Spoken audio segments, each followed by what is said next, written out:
ਸਤਿ ਸ਼੍ਰੀ ਅਕਾਲ। ਤੁਸੀਂ ਦੇਖ ਰਹੇ ਹੋ ਪੰਜਾਬ ਮੇਲ USA ਟੀਵੀ। ਮੈਂ ਬਰਨ ਕੌਰ ਮਾਨ। ਖਬਰਾਂ ਦੇ ਬ੍ਰਿਟਿਸ਼ ਤੁਹਾਡਾ ਸਵਾਗਤ। ਪੇਸ਼ ਨੇ ਪਹਿਲਾਂ ਝੋੜਵੀਆਂ ਖਬਰਾਂ। ਡਾਲਰ ਦੇ ਮੁਕਾਬਲੇ ਰੁਪਈਆ ਰਿਕਾਰਡ ਹੇਠਲੇ ਪੱਧਰ ਤੇ ਪਹੁੰਚਿਆ। ਯੂਰੋ ਤੇ ਡਾਲਰ ਹੋਏ ਬਰਾਬਰ। ਕੈਨੇਡਾ ਵਿੱਚ ਪਾਸਪੋਰਟ ਲਈ ਖੱਜਲ ਖੁਆਰ ਹੋ ਰਹੇ ਲੋਕਾਂ ਨੂੰ ਮਿਲੇਗੀ ਰਾਹਤ। ਲੰਡਨ ਦਾ ਹੀਥਰੋ ਹਵਾਈ ਅੱਡਾ ਯਾਤਰੀਆਂ ਦੀ ਗਿਣਤੀ ਨੂੰ ਕਰ ਰਿਹਾ ਸੀਮਤ। ਜੇਕਰ ਮਾਂ ਦੀ ਜਾਨ ਖਤਰੇ ਵਿੱਚ ਹੋਵੇ ਤਾਂ ਹਸਪਤਾਲਾਂ ਨੂੰ ਗਰਭਪਾਤ ਕਰਨਾ ਪਵੇਗਾ। ਬਾਈਡਨ ਪ੍ਰਸ਼ਾਸਨ ਵੱਲੋਂ ਦਿਸ਼ਾ ਨਿਰਦੇਸ਼ ਜਾਰੀ। ਨਾਸਾ ਦੇ ਜੇਮਸ ਟੈਲੀਸਕੋਪ ਨੇ ਲਈ ਬ੍ਰਹਿਮੰਡ ਦੀ ਪਹਿਲੀ ਰੰਗੀਨ ਤਸਵੀਰ। ਰਾਸ਼ਟਰਪਤੀ ਜੋ ਬਾਈਡਨ ਨੇ ਵਾਈਟ ਹਾਊਸ ਵਿੱਚ ਪ੍ਰੈਸ ਕਾਨਫਰੰਸ ਕਰਕੇ ਕੀਤਾ ਖੁਲਾਸਾ। ਬਾਈਡਨ ਕਰਨਗੇ ਭਾਰਤ, ਇਜ਼ਰਾਈਲ ਅਤੇ UAE ਦੇ ਆਗੂਆਂ ਨਾਲ ਵਰਚੁਅਲ ਸੰਮੇਲਨ ਦੀ ਮੇਜ਼ਬਾਨੀ। ਅਮਰੀਕਾ ਨੇ ਸੀਰੀਆ ਵਿੱਚ ਡਰੋਨ ਹਮਲੇ ਵਿੱਚ ISIS ਨੇਤਾ ਨੂੰ ਮਾਰ ਦਿੱਤਾ। ਪੈਂਟਾਗਨ ਦਾ ਦਾਅਵਾ। ਅਫਰੀਕੀ ਮੂਲ ਦੇ ਕੋਲੰਬੀਆ ਦੇ ਨੇਤਾ ਅਮਰੀਕਾ ਵਿੱਚ ਦੇਸ਼ ਦੇ ਪਹਿਲੇ ਕਾਲੇ ਰਾਜਦੂਤ ਨਿਯੁਕਤ। ਜੇਕਰ ਚੀਨ ਨੇ ਸਮੁੰਦਰੀ ਵਿਵਸਥਾ ਦੀ ਪਾਲਣਾ ਨਹੀਂ ਕੀਤੀ ਤਾਂ ਅਮਰੀਕਾ ਕਰੇਗਾ ਫਿਲੀਪੀਨ ਦੀ ਰੱਖਿਆ। ਬਲਿੰਕਨ ਦਾ ਬਿਆਨ। ਤੇ ਹੁਣ ਇਹਨਾਂ ਖਬਰਾਂ ਦਾ ਵਿਸਥਾਰ ਤੇ ਕੁਝ ਹੋਰ ਖਬਰਾਂ।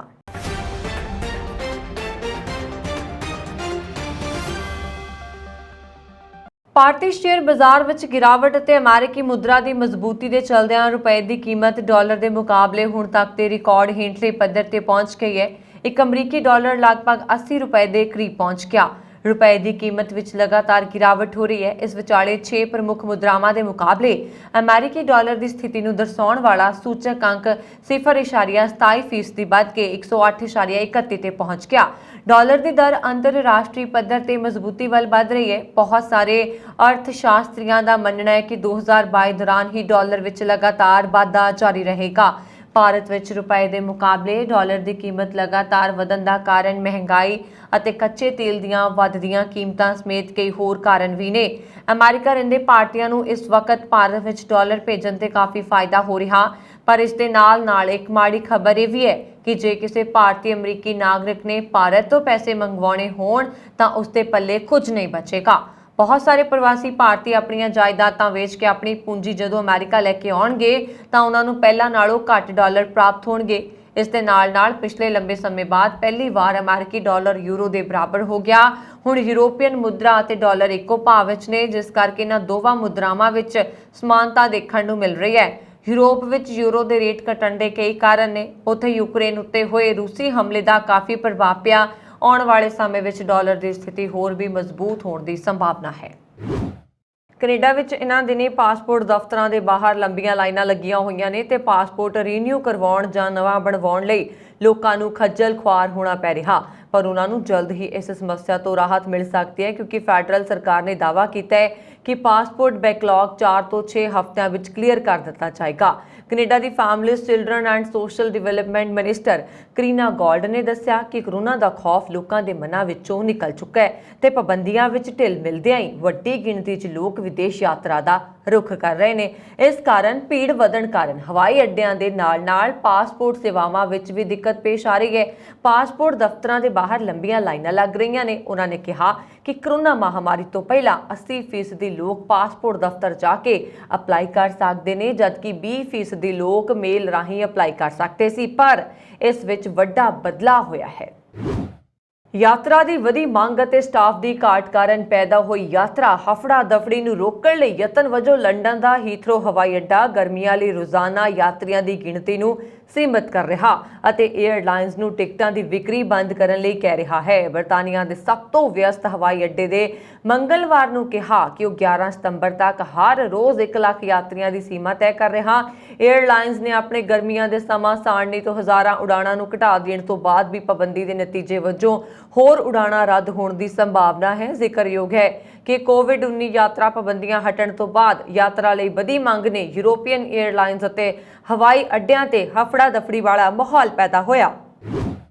ਬਾਈਡਨ ਪ੍ਰਸ਼ਾਸਨ ਨੇ ਕਿਹਾ ਹੈ ਕਿ ਸਿਹਤ ਸੇਵਾਵਾਂ ਦੇਣ ਵਾਲੇ ਹਸਪਤਾਲਾਂ ਨੂੰ ਗਰਭਵਤੀ ਮਾਵਾਂ ਦੀ ਹਰ ਹਾਲਤ ਵਿੱਚ ਸਿਹਤ ਸੰਭਾਲ ਕਰਨੀ ਪਏਗੀ ਤੇ ਜੇਕਰ ਮਾਂ ਦੀ ਜਾਨ ਖਤਰੇ ਵਿੱਚ ਹੋਵੇ ਤਾਂ ਗਰਭਪਾਤ ਵੀ ਕੀਤਾ ਜਾ ਸਕਦਾ ਹੈ, ਬਾਵਜੂਦ ਇਸ ਦੇ ਕਿ ਸੰਬੰਧਿਤ ਰਾਜ ਵਿੱਚ ਅਜਿਹਾ ਕਰਨਾ ਗੈਰ ਕਾਨੂੰਨੀ ਹੈ।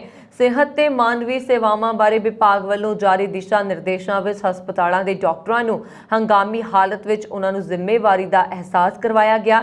ਸਿਹਤ ਤੇ ਮਾਨਵੀ ਸੇਵਾਵਾਂ ਬਾਰੇ ਸਕੱਤਰ ਐਕਸਵਾਇਰ ਵਿਸੇਰਾ ਨੇ ਹਸਪਤਾਲਾਂ ਤੇ ਡਾਕਟਰਾਂ ਨੂੰ ਲਿਖਤੀ ਰੂਪ ਵਿੱਚ ਹਦਾਇਤ ਜਾਰੀ ਕਰਦਿਆਂ ਕਿਹਾ ਕਿ ਕਾਨੂੰਨ ਤਹਿਤ ਇਸ ਗੱਲ ਦਾ ਕੋਈ ਮਹੱਤਵ ਨਹੀਂ ਹੈ ਕਿ ਤੁਸੀਂ ਕਿੱਥੇ ਰਹਿੰਦੇ ਹੋ। ਇੱਕ ਔਰਤ ਨੂੰ ਹੰਗਾਮੀ ਹਾਲਤ ਵਿੱਚ ਗਰਭਪਾਤ ਸਮੇਤ ਹਰ ਤਰ੍ਹਾਂ ਦੀਆਂ ਡਾਕਟਰੀ ਸੇਵਾਵਾਂ ਲੈਣ ਦਾ ਅਧਿਕਾਰ ਹੈ। ਬਸੇਰਾ ਨੇ ਕਿਹਾ ਹੈ ਕਿ ਵਾਈਡਨ ਪ੍ਰਸ਼ਾਸਨ ਆਸ ਰੱਖਦਾ ਹੈ ਕਿ ਪੈਦਾ ਹੋਏ ਹਾਲਾਤ ਨੂੰ ਵੇਖਦਿਆਂ ਹਸਪਤਾਲ ਤੇ ਡਾਕਟਰ ਗਰਭਪਾਤ ਦੀਆਂ ਸੇਵਾਵਾਂ ਜਾਰੀ ਰੱਖਣਗੇ। ਉਹਨਾਂ ਨੇ ਜ਼ੋਰ ਦੇ ਕੇ ਕਿਹਾ ਹੈ ਕਿ ਸੰਘੀ ਕਾਨੂੰਨ ਤਹਿਤ ਹੰਗਾਮੀ ਹਾਲਤ ਵਿੱਚ ਕਿਸੇ ਵੀ ਰਾਜ ਦੀ ਗਰਭਪਾਤ ਉੱਪਰ ਪਾਬੰਦੀ ਅੜਿੱਕਾ ਨਹੀਂ ਬਣੇਗੀ ਤੇ ਮਾਂ ਦੀ ਜਾਨ ਬਚਾਉਣ ਲਈ ਗਰਭਪਾਤ ਕਰਨਾ ਪਏਗਾ। ਵਿਸੇਰਾ ਨੇ ਲਿਖਿਆ ਹੈ ਕਿ ਮਰੀਜ਼ਾਂ ਨੂੰ ਬਚਾਉਣਾ ਖਾਸ ਕਰਕੇ ਜੋਖਮ ਵਾਲੀ ਹਾਲਤ ਵਿੱਚ ਸਾਡੀ ਉੱਚ ਤਰਜੀਹ ਹੈ। ਸਿਹਤ ਦਾ ਮਾਮਲਾ ਮਰੀਜ਼ਾਂ ਦੇ ਉਹਨਾਂ ਦੇ ਡਾਕਟਰਾਂ ਦਾ ਮਾਮਲਾ ਹੈ, ਨਾ ਕਿ ਇਹ ਰਾਜਸੀ ਲੋਕਾਂ ਦਾ ਮਾਮਲਾ ਹੈ। ਅਸੀਂ ਔਰਤਾਂ ਦੀ ਸਿਹਤ ਸੰਭਾਲ ਨਾਲ ਸੰਬੰਧਿਤ ਮੌਜੂਦ ਹਰ ਸਾਧਨ ਦੀ ਵਰਤੋਂ ਨੂੰ ਯਕੀਨੀ ਬਣਾਵਾਂਗੇ। ਵਾਈਡਨ ਪ੍ਰਸ਼ਾਸਨ ਦੀਆਂ ਇਹ ਹਦਾਇਤਾਂ ਸੁਪਰੀਮ ਕੋਰਟ ਦੇ ਉਸ ਨਿਰਣੇ ਤੋਂ 2 ਹਫ਼ਤੇ ਬਾਅਦ ਆਈਆਂ ਨੇ ਜਿਸ ਵਿੱਚ ਸਰਵੋੱਚ ਅਦਾਲਤ ਨੇ 1973 ਦਾ ਇਤਿਹਾਸਿਕ ਫੈਸਲਾ ਰੋ ਵੀ ਵੇਡ ਰੱਦ ਕਰ ਦਿੱਤਾ ਸੀ, ਜਿਸ ਤਹਿਤ ਔਰਤ ਨੂੰ ਗਰਭਪਾਤ ਕਰਵਾਉਣ ਦਾ ਸੰਵਿਧਾਨਕ ਹੱਕ ਦਿੱਤਾ ਗਿਆ ਸੀ। ਇੱਥੇ ਜ਼ਿਕਰਯੋਗ ਹੈ ਕਿ ਸੁਪਰੀਮ ਕੋਰਟ ਦੇ ਨਿਰਣੇ ਤੋਂ ਬਾਅਦ ਵਾਈਡਨ ਪ੍ਰਸ਼ਾਸਨ ਸਿਹਤ ਸੇਵਾਵਾਂ ਨੂੰ ਲੈ ਕੇ ਭਾਰੀ ਦਬਾਅ ਹੇਠ ਸੀ। ਅਮਰੀਕਾ ਭਰ ਵਿੱਚ ਇਸ ਨਿਰਣੇ ਵਿਰੁੱਧ ਪ੍ਰਦਰਸ਼ਨ ਹੋਏ ਸਨ ਤੇ ਲੋਕਾਂ ਦੀ ਮੰਗ ਸੀ ਕਿ ਸੁਪਰੀਮ ਕੋਰਟ ਦੇ ਨਿਰਣੇ ਦੇ ਸੰਦਰਭ ਵਿੱਚ ਸਿਹਤ ਸੰਭਾਲ ਸੇਵਾਵਾਂ ਉੱਪਰ ਮੁੜ ਵਿਚਾਰ ਕੀਤਾ ਜਾਵੇ। ਅਮਰੀਕੀ ਪੁਲਾੜ ਏਜੰਸੀ ਵੱਲੋਂ ਆਪਣੀ ਨਵੀਂ ਦੂਰਬੀਨ ਜੇਮਸ ਵੈਬ ਸਪੇਸ ਟੈਲੀਕਾਮ ਰਾਹੀਂ ਬ੍ਰਹਿਮੰਡ ਦੀ ਇੱਕ ਅਜਿਹੀ ਤਸਵੀਰ ਲਈ ਗਈ ਹੈ ਜੋ ਆਪਣੇ ਆਪ ਵਿੱਚ ਅਦਭੁਤ ਹੈ। ਇਹ ਤਸਵੀਰ ਬ੍ਰਹਿਮੰਡ ਦੀ ਸਭ ਤੋਂ ਹਾਈ ਰੈਜ਼ੋਲੂਸ਼ਨ ਵਾਲੀ ਪਹਿਲੀ ਰੰਗੀਨ ਤਸਵੀਰ ਹੈ।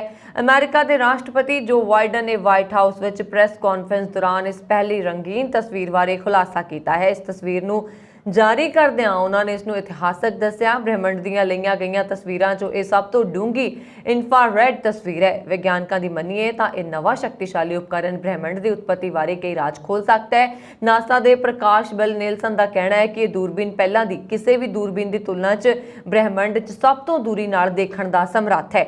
$10 ਅਰਬ ਦੀ ਲਾਗਤ ਨਾਲ ਤਿਆਰ ਇਸ ਦੂਰਬੀਨ ਨੂੰ ਪਿਛਲੇ ਸਾਲ ਦਸੰਬਰ ਵਿੱਚ ਜਾਰੀ ਕੀਤਾ ਗਿਆ ਸੀ।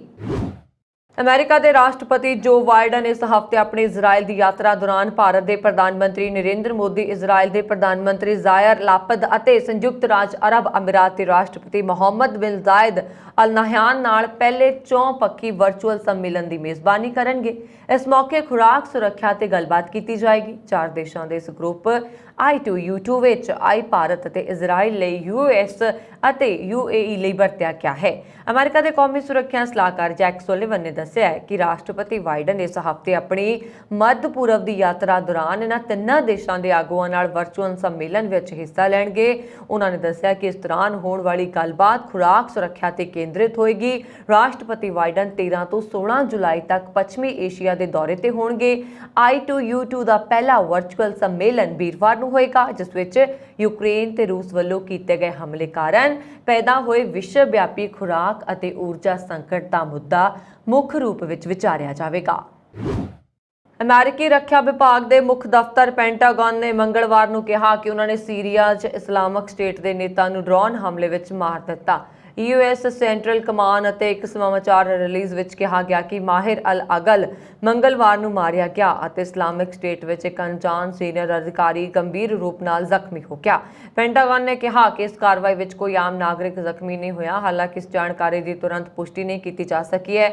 ਅਮਰੀਕਾ ਨੇ ਤੁਰਕੀ ਦੀ ਸਰਹੱਦ ਨਾਲ ਲੱਗਦੇ ਉੱਤਰੀ ਪੱਛਮੀ ਸੀਰੀਆ ਦੇ ਇੱਕ ਕਸਬੇ ਜ਼ਿੰਦਰਸ ਦੇ ਬਾਹਰ ਹਮਲਾ ਕੀਤਾ। ਇਸਲਾਮਿਕ ਸਟੇਟ ਜਦ ਆਪਣੇ ਸਿਖਰ ਤੇ ਸੀ ਉਸ ਸਮੇਂ ਉਸਨੇ ਸੀਰੀਆ ਤੋਂ ਇਰਾਕ ਤੱਕ ਫੈਲੇ 40,000 ਵਰਗ ਮੀਲ ਤੋਂ ਜ਼ਿਆਦਾ ਦੇ ਖੇਤਰ ਨੂੰ ਕੰਟਰੋਲ ਕੀਤਾ ਅਤੇ 80 ਲੱਖ ਤੋਂ ਜ਼ਿਆਦਾ ਲੋਕਾਂ ਤੇ ਸ਼ਾਸਨ ਕੀਤਾ। ਹਾਲਾਂਕਿ ਸੰਗਠਨ ਦਾ ਖੇਤਰੀ ਰਾਜ 2019 ਵਿੱਚ ਢਹਿ ਗਿਆ ਤੇ ਇਸ ਦੇ ਨੇਤਾਵਾਂ ਨੇ ਗੁਰਿੱਲਾ ਰਣਨੀਤੀ ਵੱਲ ਰੁਖ ਕੀਤਾ।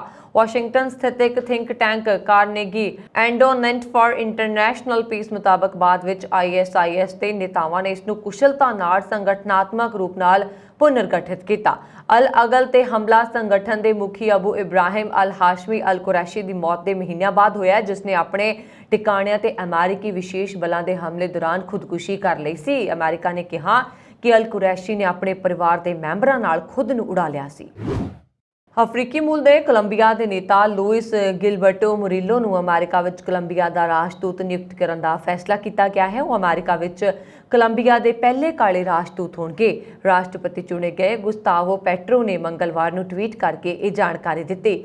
ਉਹਨਾਂ ਨੇ ਕਿਹਾ ਕਿ ਮੁਰੀਲੋ ਅਗਲੇ ਮਹੀਨੇ ਅਹੁਦੇ ਦੀ ਸਹੁੰ ਚੁੱਕਣ ਵੇਲੇ ਕੋਲੰਬੀਆ ਦੇ ਸਭ ਤੋਂ ਮਹੱਤਵਪੂਰਨ ਡਿਪਲੋਮੈਟ ਹੋਣਗੇ। ਮੁਰੀਲੋ ਨੇ ਰੂਸ ਵਿੱਚ ਪੜ੍ਹਾਈ ਕੀਤੀ ਸੀ ਅਤੇ ਅਰਧ ਸੈਨਿਕ ਸਮੂਹ ਦੁਆਰਾ ਅਗਵਾ ਕੀਤੇ ਜਾਣ ਤੋਂ ਬਾਅਦ ਆਪਣਾ ਦੇਸ਼ ਛੱਡ ਦਿੱਤਾ ਸੀ। ਉਸਨੇ ਲੰਬੇ ਸਮੇਂ ਤੋਂ ਵਾਸ਼ਿੰਗਟਨ ਦੀ ਸ਼ਕਤੀ ਸਥਾਪਨਾ ਵਿੱਚ ਆਪਣੀ ਪਛਾਣ ਬਣਾਈ ਹੈ। ਮੁਰੀਲੋ ਕੋਲ ਅਮਰੀਕੀ ਨਾਗਰਿਕਤਾ ਵੀ ਹੈ, ਜਿਸ ਨੂੰ ਡਿਪਲੋਮੈਟ ਬਣਨ ਤੋਂ ਬਾਅਦ ਛੱਡਣਾ ਪਏਗਾ। ਉਸ ਦਾ ਜਨਮ ਕੋਲੰਬੀਆ ਦੇ ਪ੍ਰਸ਼ਾਂਤ ਮਹਾਸਾਗਰ ਤੱਟ ਤੇ ਸਥਿਤ ਚੋਕੋ ਪ੍ਰਸ਼ਾਂਤ ਵਿੱਚ ਹੋਇਆ, ਜਿੱਥੇ ਜ਼ਿਆਦਾਤਰ ਅਫਰੋ ਕੋਲੰਬੀਅਨ ਰਹਿੰਦੇ ਨੇ। ਇੱਕ ਬਹੁਤ ਹੀ ਗਰੀਬ ਪਰਿਵਾਰ ਵਿੱਚ ਪੈਦਾ ਹੋਏ ਮੁਰੀਲੋ ਇੱਕ ਸਕਾਲਰਸ਼ਿਪ ਤੇ ਰੂਸ ਵਿੱਚ ਪੜ੍ਹਾਈ ਕੀਤੀ ਅਤੇ ਇੱਕ ਰੂਸੀ ਔਰਤ ਨਾਲ ਵਿਆਹ ਕੀਤਾ। ਉਹ 2 ਵਾਰ ਆਪਣੇ ਗ੍ਰਹਿ ਸੂਬੇ ਦੇ ਗਵਰਨਰ ਅਤੇ ਕੋਲੰਬੀਆ ਦੇ ਵਾਤਾਵਰਣ ਮੰਤਰੀ ਵੀ ਰਹੇ। ਮੁਰੀਲੋ ਨੂੰ 2000 ਵਿੱਚ ਅਰਧ ਸੈਨਿਕ ਸਮੂਹ ਦੁਆਰਾ ਗ੍ਰਿਫਤਾਰ ਕੀਤਾ ਗਿਆ ਸੀ ਅਤੇ ਬਾਅਦ ਵਿੱਚ ਉਹ ਆਪਣੇ ਪਰਿਵਾਰ ਨਾਲ ਵਾਸ਼ਿੰਗਟਨ ਚਲੇ ਗਏ। ਉਹਨਾਂ ਨੇ ਟਵੀਟ ਕੀਤਾ ਕਿ ਅਮਰੀਕਾ ਨਾਲ ਦੁਵੱਲੇ ਸੰਬੰਧਾਂ ਨੂੰ ਅੱਗੇ ਵਧਾਉਣਾ ਵੱਡੀ ਜ਼ਿੰਮੇਵਾਰੀ ਵਾਲੀ ਗੱਲ ਹੈ। ਅਸੀਂ ਸ਼ਾਂਤੀ ਦੇ ਰਸਤੇ ਨੂੰ ਮਜ਼ਬੂਤ ਕਰਨ ਲਈ ਮਿਲ ਕੇ ਕੰਮ ਕਰਾਂਗੇ ਅਤੇ ਦੋਹਾਂ ਦੇਸ਼ਾਂ ਦੀ ਖੁਸ਼ਹਾਲੀ ਲਈ ਤਾਲਮੇਲ ਵਾਲੇ ਯਤਨ ਕਰਾਂਗੇ। ਅਮਰੀਕੀ ਵਿਦੇਸ਼ ਮੰਤਰੀ ਐਂਟਨੀ ਬਲਿੰਕਨ ਨੇ ਚੀਨ ਤੋਂ 2016 ਦੇ ਵਿਚੋਲਗੀ ਫੈਸਲੇ ਦੀ ਪਾਲਣਾ ਕਰਨ ਲਈ ਕਿਹਾ ਹੈ, ਜਿਸ ਵਿੱਚ ਦੱਖਣੀ ਚੀਨ ਸਾਗਰ ਵਿੱਚ ਵਿਸ਼ਾਲ ਖੇਤਰ ਤੇ ਬੀਜਿੰਗ ਦੇ ਦਾਅਵੇ ਨੂੰ ਰੱਦ ਕਰ ਦਿੱਤਾ ਗਿਆ ਸੀ।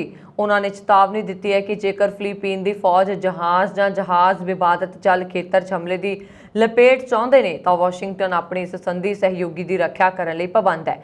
ਸਾਲ 2013 ਵਿੱਚ ਫਿਲੀਪੀਨ ਸਰਕਾਰ ਵੱਲੋਂ ਕੀਤੀ ਗਈ ਸ਼ਿਕਾਇਤ ਤੋਂ ਬਾਅਦ ਸਮੁੰਦਰੀ ਕਾਨੂੰਨ ਤੇ 2016 ਚ ਆਏ ਹੇਗ ਸਥਿਤ ਆਰਬਿਟ੍ਰੇਸ਼ਨ ਟ੍ਰਿਬਿਊਨਲ ਦੇ ਫੈਸਲੇ ਦੀ 6ਵੀਂ ਵਰ੍ਹੇਗੰਢ ਤੇ ਮਨੀਲਾ 'ਚ ਅਮਰੀਕੀ ਦੂਤਘਰ ਵੱਲੋਂ ਮੰਗਲਵਾਰ ਨੂੰ ਬਲਿੰਕਨ ਦਾ ਬਿਆਨ ਜਾਰੀ ਕੀਤਾ ਗਿਆ। ਚੀਨ ਨੇ ਵਿਚੋਲਗੀ ਦਾ ਵਾਦ ਵਿੱਚ ਹਿੱਸਾ ਨਹੀਂ ਲਿਆ ਤੇ ਇਸਨੇ ਫੈਸਲੇ ਨੂੰ ਖਾਰਜ ਕਰ ਦਿੱਤਾ ਸੀ।